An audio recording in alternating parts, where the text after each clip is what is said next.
ಓಂ ಗುರು ಬ್ರಹ್ಮ ಗುರು ವಿಷ್ಣು ಗುರುರ್ದೇವೋ ಮಹೇಶ್ವರ ಗುರು ಸಾಕ್ಷಾತ್ ಪರಂ ಬ್ರಹ್ಮ ತಸ್ಮೈ ಶ್ರೀ ಗುರವೇ ನಮಃ. ಪರಮ ಪೂಜ್ಯ ಪ್ರಾತಸ್ಮರಣೀಯ ಎನ್ನಾತ್ಮ ಕಲ್ಯಾಣ ಕರ್ತೃಗಳಾಗಿರುವಂಥ ಸದ್ಗುರುವಿನ ಪವಿತ್ರ ಪಾದಂಗಳನ್ನು ಹೃತ್ಪದ್ಮದಲ್ಲಿ ಸ್ಥಾಪಿಸಿಕೊಂಡು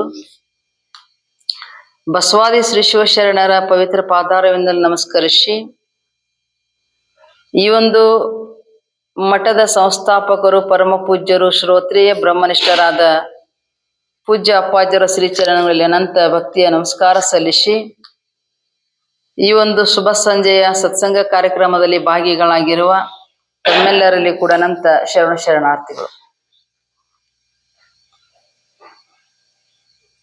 ಒಂದು ವಚನ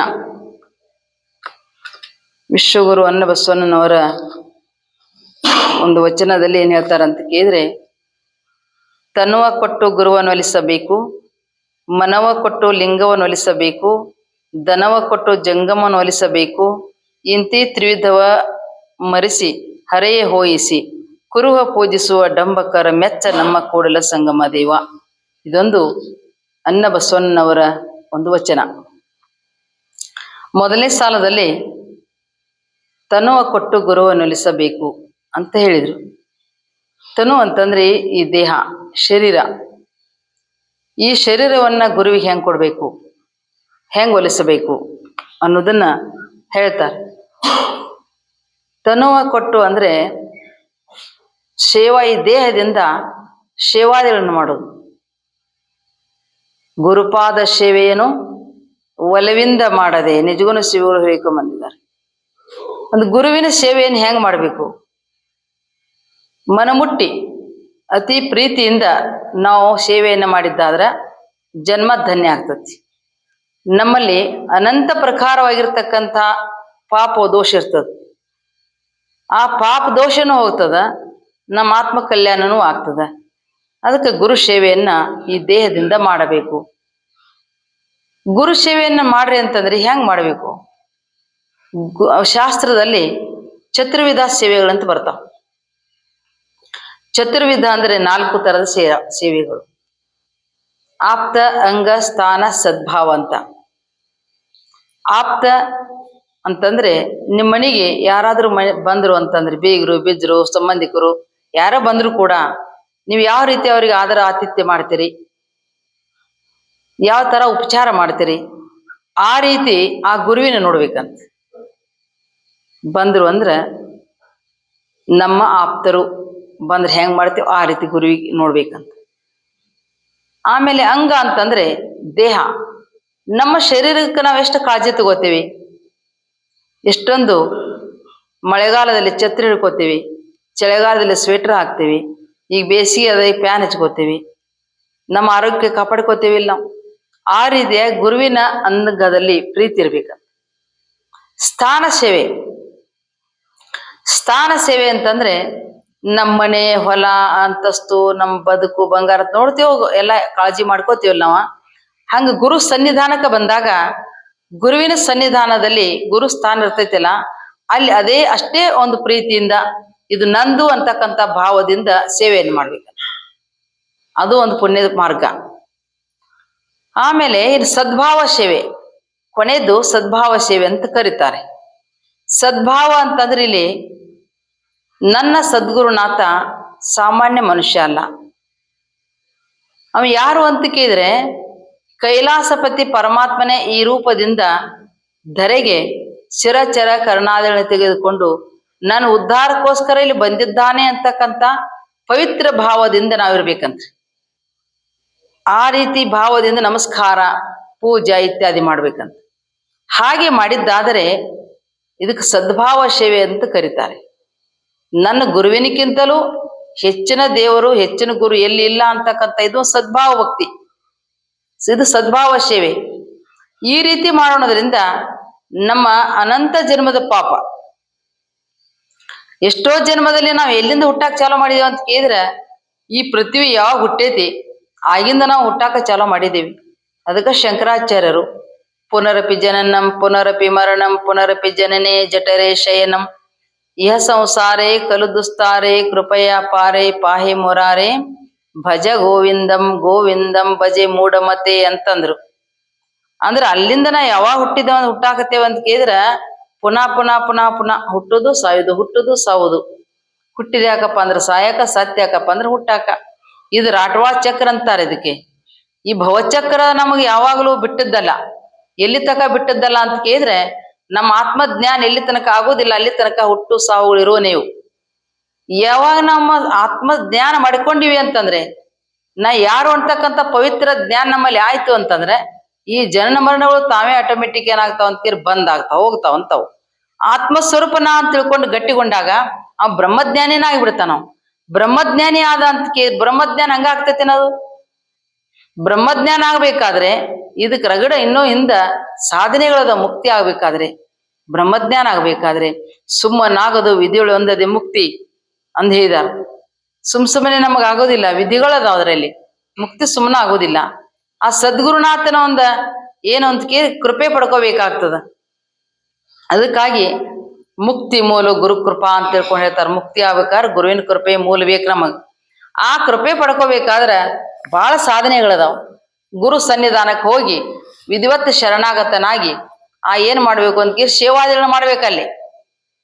ಯಾವುದು ಮೇಲು ಕೀಳು ಅನ್ಲಾರ್ದನೆ ಪವಿತ್ರ ಭಾವದಿಂದ ಯಾವ ಸಿಗ್ತೈತೆ ಆ ಸೇವೆಯನ್ನ ಮನಮುಟ್ಟಿ ನಂದು ಅಂತಕ್ಕಂಥ ಭಾವದಿಂದ ನಾವು ಮಾಡಿದ್ವಿ ಅಂದ್ರ ಅಲ್ಲಿ ಸೇವೆ ಆ ಫಲ ಸಿಗ್ತದ.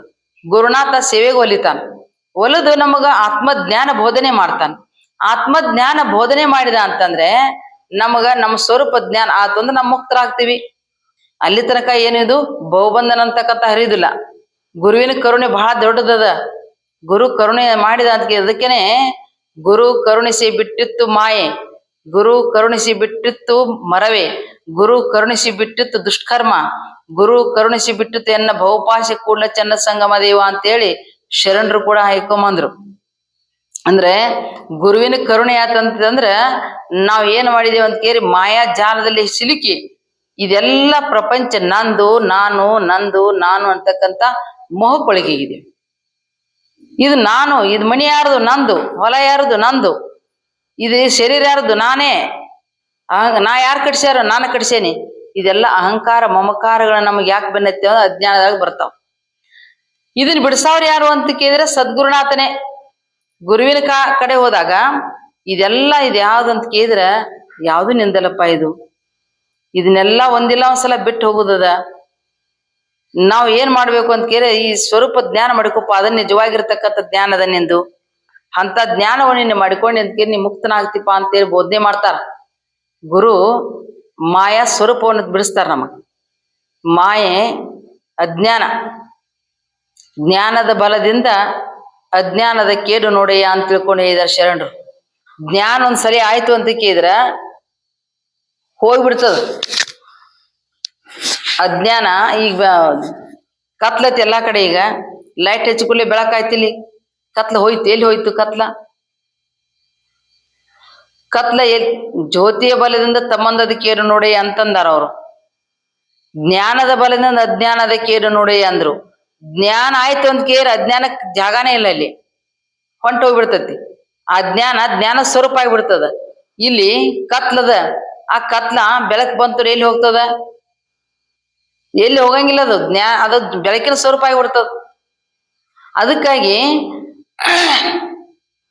ನಮ್ಮಲ್ಲಿರ್ತಕ್ಕಂಥ ಅಜ್ಞಾನ ಸಹಿತ ಹೋಗ್ಬೇಕಾದ್ರೆ ಆ ಗುರುವಿನ ಕರುಣೆ ಅಂತಕ್ಕಂಥದ್ದು ಬೇಕು. ಮರವೇ ನಾವು ಮರೆತು ಕುಂತೇವಿ, ನಮ್ಮ ಸ್ವರೂಪವನ್ನ ನಾವು ಮರೆತು ಜೀವಾತ್ಮನೇ ನಾನು ಅಂತ ತಿಳ್ಕೊಂಡು ಅಜ್ಞಾನದಲ್ಲಿ ಕಾಲ ಕಳೆಯಕತ್ತಿದ್ದೇವಿ. ಆ ಅಜ್ಞಾನವನ್ನು ಬಿಡಿಸ್ತಕ್ಕಂಥವ್ರು ಯಾರು ಅಂತ ಕೇಳಿದ್ರೆ ಸದ್ಗುರುನಾಥ. ಅದಕ್ಕೆ ಸದ್ಗುರುನಾಥ ಹಂಗನೆ ನಮಗೆ ಸೇವಾ ಮಾಡ್ಲಾರ್ದನೆ ಜ್ಞಾನ ಆಗೋದಿಲ್ಲ. ಸೇವಾ ಮಾಡ್ಲಾರ್ದೆ ಕೇಳಿದಾಗಲೇ ಹೇಳಬಾರದು ಬ್ರಹ್ಮಜ್ಞಾನವ ಅಂತ ತಿಳ್ಕೊಂಡು ಹೇಳ್ತಾರಲ್ಲ, ಕೇಳಿದ ಕೂಡಲೇ ಹೋಗಿ ಕುಂತ ಕೂಡಲೇ ನಮಗೆ ಜ್ಞಾನ ಹೇಳಂಗಿಲ್ಲ. ಹೋಗಿ ನಮಗ್ ಜ್ಞಾನ ಬ್ರಹ್ಮಜ್ಞಾನ ಕೊಡ್ರಿ ನಮಗ ನಾವು ಮುಕ್ತರಾಗಬೇಕಾಗೈತಿ ಅಂತಂದ್ರ ಎಂದೂ ಸಾಧ್ಯ ಇಲ್ಲದ ಮಾತು. ಅಲ್ಲಿ ಗುರುವಿನ ಸ್ಥಾನದಲ್ಲಿ ಹೋಗಿ ಸೇವಾ ಅನಂತ ಪ್ರಕಾರವಾಗಿರ್ತಕ್ಕಂಥ ಅವ್ರು ಏನ್ ಹೇಳ್ತಾರ ಆ ಸೇವೆಯನ್ನು ಮಾಡಿದಾಗ ಆ ಸೇವಾದ ಫಲ ನಮ್ಗೆ ಏನಾಗ್ತಾವ ಅಂತ ಕೇಳ ದೃಷ್ಟ ಅದೃಷ್ಟ ಫಲ ಅಂತ ಎರಡದಾವ್. ಇವೆಲ್ಲ ಶಾಸ್ತ್ರ ಮಾತು, ಶಾಸ್ತ್ರದಲ್ಲಿ ಬರ್ತದ. ದೃಷ್ಟ ಫಲ ಮತ್ತು ಅದೃಷ್ಟ ಫಲ ಅಂತ ಬರ್ತದ. ಅದಕ್ಕಾಗಿ ಆ ಅದೃಷ್ಟ ಫಲ ಮತ್ತು ಅದೃಷ್ಟ ಫಲಗಳು ನಮಗೆ ಬರಬೇಕಾಗಿತ್ತು ಅಂತಂದ್ರೆ ನಾವ್ ಏನ್ ಮಾಡ್ಬೇಕಲ್ಲಿ ಗುರು ಸೇವೆಯನ್ನು ಮಾಡ್ಬೇಕು. ದೃಷ್ಟ ಫಲ ಅಂತಂದ್ರೆ ಕಣ್ಣಿಗೆ ಕಾಣ್ತಕ್ಕಂಥದ್ದು. ನೀವು ಭೋಗ ಭಾಗ್ಯ ಕೇಳ್ತೀರಿ, ಇಲ್ಲಿ ಸುಖವಾಗಿರ್ಬೇಕಾದ್ರೆ ನಮ್ಮ ಭೋಗ ಭಾಗ್ಯ ಬೇಕು ಅಂತಂದ್ರೆ ಅವನು ಕೊಡ್ತಾನ ಗುರುನಾಥ, ಅವು ಪ್ರಾಪ್ತಿ ಆಗ್ತಾವ ಜೀವನದಲ್ಲಿ. ಅದೃಷ್ಟ ಫಲ ಅಂತಂದ್ರೆ ಇಲ್ಲಿ ಆ ಬ್ರಹ್ಮ ಜ್ಞಾನವನ್ನು ಮಾಡಿ ಕೊಡ್ತಾರೆ ನಮಗೆ, ಸ್ವರ್ಗಾದಿ ಲೋಕ ಪ್ರಾಪ್ತಿ ಆಗ್ತಾವ. ಅಂದ್ರೆ ಜನನ ಮರಣಾತ್ಮಕವಾಗಿರ್ತಕ್ಕ ಬಂಧನದನ್ನ ಬಿಡುಗಡೆ ಮಾಡ್ತಾರ ಸದ್ಗುರುನಾಥ. ಅದಕ್ಕಾಗಿ ನಾವ್ ಏನ್ ಮಾಡ್ಬೇಕು ಅಂತ ಕೇಳಿ ಗುರುವಿನ ಸೇವೆಯನ್ನ ಮಾಡ್ಬೇಕು.